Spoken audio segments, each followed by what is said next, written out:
Hey guys, it's Nailbiter, and I've got another World of Tanks video here. This is a game I had with the Conqueror on Corellia Assault, and incidentally this was also the game that got me 3 marks of excellence on the Conqueror, so that's part of the reason I wanted to show this replay, in addition to it just being a pretty good game. The Conqueror is a lot of fun to play. I had kept it in my garage even after buying the tier 10 in the line, which I think at the time was actually the 215B. This was before the Super Conqueror was introduced. But anyway, I'd always intended to at some point revisit the Conqueror. So it's one of the tanks I've been playing a bit here and there the last couple of months. I've sort of been working towards free marking it. Not surprisingly, it plays very similarly to the Super Conqueror. It doesn't have the best armor for a heavy tank, but it does have a great gun and pretty strong turret armor, and that combination gives you enough flexibility that you'll rarely find a situation where this tank feels useless. So this is a tier 10 game with 3 already on each side, which definitely isn't ideal. The Conqueror isn't a great brawling tank anyway because you have less alpha than most tier 9 and tier 10 heavies, so it can be a little difficult sometimes to trade effectively with it.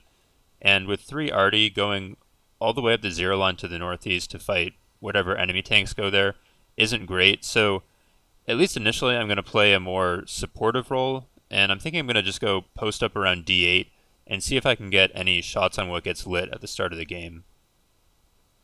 So I'll get the replay started here. Generally I much prefer playing the northeast to the southwest on this map, so obviously I have a good spawn for that, and I like the position at D8 because you can often get shots on enemy tanks that are going up the A line to that northeast corner. So that's my initial plan. I actually almost always go to this spot when I'm playing a medium tank, and I kind of end up playing this game as though I were playing a medium tank. Obviously the Conqueror is pretty slow relative to a medium tank, but looking at this matchup again, there are a lot of tank destroyers on each side. There actually aren't very many meds. I think it looks like each team has a couple meds and 1 scout.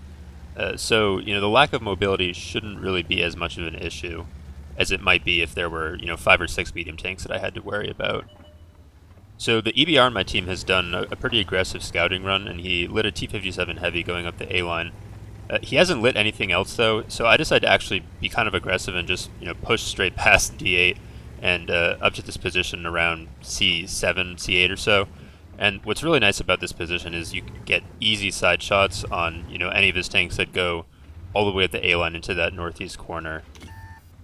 And particularly with the Conqueror, I can kind of play hull down here, and I don't have to really worry about getting shot. There's a rock to my left, so I'm mostly protected from any TDs that might be in the enemy base, and even Artie probably doesn't have a great shot on me here. So I wanted to try to permatrack the T-57 out in the open. Unfortunately, his repair skill was high enough that he's able to fix the track before I reload, but I'm still able to get another shot of damage on him, and we have 3 tanks that have gone to A0, so they should be able to deal with him pretty easily. I'm not really worried about him at this point. Now, the EBR on my team had relocated to the middle, so I was waiting to see if he lit anything in the enemy's base, but then he gets shot by the enemy T-49 who had also gone middle, so I turn and put a shot into the T-49, and I want to make sure that this T-49 dies. I don't want to have to worry about him spotting me or shooting me in the side, and especially since there isn't much happening in the north at this point, I kind of want to move up, but if I get lit while I'm exposed, moving up to a different position, I'm sure there are enemy TDs that would be able to punish me for it. I already know that the enemy PTA is back around A5 since I bounced a shot from him earlier. So, I feel like I just have to stay here and wait until this T-49 dies before I do anything else. So the EBR on our team rushes the T-49 and kind of flushes him out. So I put another shot in the T-49, and then the T-30 behind me finishes him off. So now with the T-49 dead, I feel like I don't have to worry about being lit when I'm not expecting it, and as soon as I go dark, I'm going to move up from this position, and my team has already dealt with the T-57 heavy, so we've taken control of the northeast pretty early on. As I'm moving up here, I light the enemy PTA, and it was a bit of a risk to stop in the open like that, but the Conqueror has such good gun handling that I felt like it was worth, it just took a moment for me to aim in, so I felt like it was worth pausing there just to get that shot off. I was looking to put another shot into the PTA when the enemy T-30, who was unlit until he shot, actually hits me, and I think he must have pinned me in the turret. I maybe shouldn't have tunnel visioned so much on the PTA, but I still felt like I was mostly hull down. It was just a bit unlucky, really, I think, that T-30 penned that shot.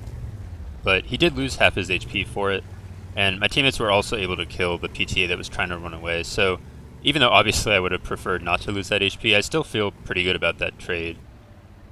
No, the EBR on my team has kind of YOLO'd into the enemy base, so I was looking to see if I could take advantage of that and maybe get a couple shots off on those tanks that he spotted. But they're pretty much all behind cover, so there's not much for me to do, although at the last second, I noticed that the 263 there has a side to me, so I decided to move forward enough to get a shot on him. It was a little bit risky, but I decided it was worth it. He went dark, but I assumed he was in pretty much the same position as before, so I just took a blind shot, and I think that blind shot actually hit. But now I want to refocus on the A line. There's still two T-30s here that we have to try to root out, and it's really difficult to push that position at A5, especially as long as there are tanks in A3. So all I'm trying to do here is just spot the tanks further back for the TDs behind me, and it looks like one of the T-30s on my team got a shot into the enemy T-30, so that guy's now a one-shot. I did spot an E3 though, and E3s are really difficult to pen frontally, especially at really long range, so I feel like it isn't worth staying there and spotting the E3 when, it's pretty unlikely my team will be able to do anything about him. Now, I was thinking about trying to move up to C4 and taking the risk that the T-30 and A5 just wouldn't poke out, but I get hit by Artie there, and I don't want to use my first aid kit, so I'm kind of forced to fall back. And as I turn around to leave, the T-30 actually does poke out, and sort of luckily enough, I just happen to be hull down, so he bounces off my turret, and I put a shot into him, and then somebody else on my team hits the T-30, leaving him on pretty low HP. I get hit again there by Artie, and this time I do use my first aid kit and I repair the track because I'm starting to bleed away a lot of my HP. I'm down to 700 HP, so the T-30s or the E3 would be able to one-shot me. And with 3 Artie in the game, I didn't want to risk just sitting tracked out in the open for the other Arties to hit me. So I'm behind this rock now, which gives me a bit of Artie cover. Kind of surprisingly, the enemy 277 actually pushes up to that rock where the T-30 is. And of course, I happen to have AP loaded instead of APCR, so I bounced that shot on his side turret. I think I probably would have penned with APCR. And now we're kind of in a weird situation. My team is up 6-3. We have a ton of map control, but the enemy team still has a bunch of tanks that are pretty dug in. And because this is Assault, we only have 4 minutes left to win this game, so I'm starting to get a little worried that we're not going to be able to push fast enough to kill all the enemy tanks before time runs out. I don't really want to be the one to continue to push forward and spot because, again, I only have 700 HP left, but I also felt like I kind of had to do something at this point. I didn't really trust any of the other tanks on my team to initiate a push. And then once I saw there that the Artie on my team actually splashed and killed the T-30 and A5, I thought there was a good chance I'd be able to push up to C4 and survive, even if I get shot once by the 277, and then hopefully that would encourage the rest of the tanks on my team to push up. As it turns out, the 277 decides to leave his position at A5 and rush straight at me. I don't really know what he's trying to do. He shoots HE at me, and then I get hit by Artie, so now I just have to hope that with him stuck out in the open like that, either my teammates finish him off or they're able to get him low enough that I can reload before him and kill him before he kills me. And fortunately, I am able to reload first and get the kill shot. So now I just drive straight to C4 and hope that Artie doesn't hit me again. And I am able to get there safely. So just like that, my team is in great shape. We should be able to pretty easily overwhelm the last few enemy tanks and win this game. So I hope you guys enjoyed the replay. I thought it was kind of interesting in the way the matchup worked out with so few light tanks and medium tanks. I ended up having to be the one to spot and push most of the time, at least on my flank. So I thought it'd be interesting to talk about how I maneuvered my way through those situations with a tank that isn't necessarily meant to play that kind of role. I don't know that this game was ever as close as I felt like it was. Obviously, based on the score, it looks like this game is a blowout, but you often get games where the first 5 minutes are pretty contested, and then one team gets a slight advantage, and it kind of snowballs out of control from there. So, I think that's a little bit of what happened here. I do think my team was always in a pretty good position over the course of this game, but I can definitely imagine a scenario where if I get killed at some point in those first 5 minutes, my team just kind of stagnates and isn't able to push in time to win the game. So anyway, it's just the E3 left at this point, and I play this pretty stupidly.